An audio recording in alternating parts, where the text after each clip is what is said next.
Katika kipindi cha miaka minne, Tanzania imepata heshima na kutambulika katika majukwaa mbalimbali kikanda na kimataifa.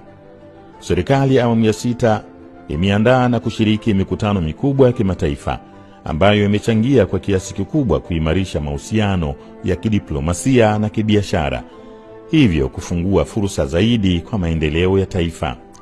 Mheshimiwa Rais Dr. Samia alishiriki katika mkutano wa G20 uliofanyika Rio de Janeiro, Brazil. Kupitia mkutano huo ambao Tanzania ilipata mwaliko wa kushiriki kutoka kwa Rais wa Brazil Mheshimiwa Lula da Silva kwenda kwa Rais wa Jamhuri ya Muungano wa Tanzania Mheshimiwa Dr. Samia Suluhu Hassan. Ushiriki wa Tanzania katika mkutano huo umekuwa kielelezo cha heshima kubwa kwa nchi na kutambulika kwa mchango wa Tanzania katika masuala ya kimataifa. Miongoni mwa mikutano hiyo ni mkutano wa wakuu wa nchi za Afrika kuhusu nishati, mkutano wa pamoja wa EAC na SADC kuhusu amani katika DRC, jukwaa la ushirikiano wa China na Afrika.